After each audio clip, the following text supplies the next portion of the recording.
اللہ کے مقابلے میں پیغمبروں اور ولیوں کی قبروں کے پجاری یہ کبھی بھی نہیں چاہیں گے کہ توحید پرستوں پہ، ایمان والوں پہ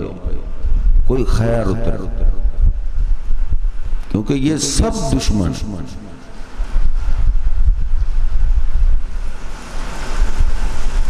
آپس میں ان کے معاملات جیسے بھی ہیں،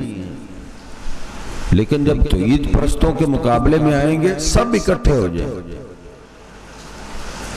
آپ اندازہ کر لیں، کوئی بھی معاملہ جہاں بھی بن جاتا ہے سارے اکٹھے ہو جاتے ہیں، یہودی عیسائی اکٹھے ہو جاتے ہیں، ہندو اکٹھے ہو جاتے ہیں، مشرکین اکٹھے ہو جاتے ہیں، جن کا آپس میں دینی لحاظ سے، اپنے مذہب کے لحاظ سے بھی کوئی تعلق نہیں ہوتا، لیکن ہمارے خلاف وہ بھی مل جاتے ہیں۔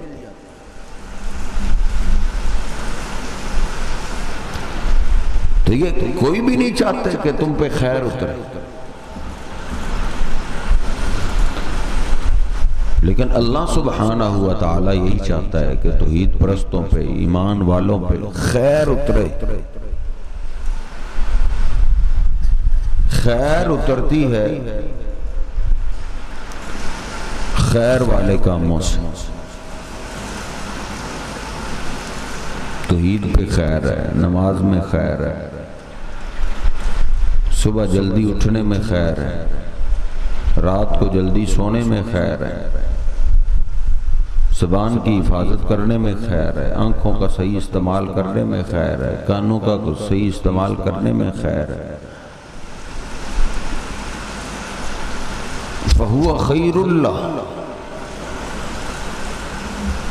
جو اچھے کام ہیں، جو نیک اعمال نبی پاک صلی اللہ علیہ وسلم نے بتائے ہیں، ذکر اذکار ہیں، ان نیک اعمال کی وجہ سے اللہ سبحانہ و تعالی خیر نازل کرتا ہے۔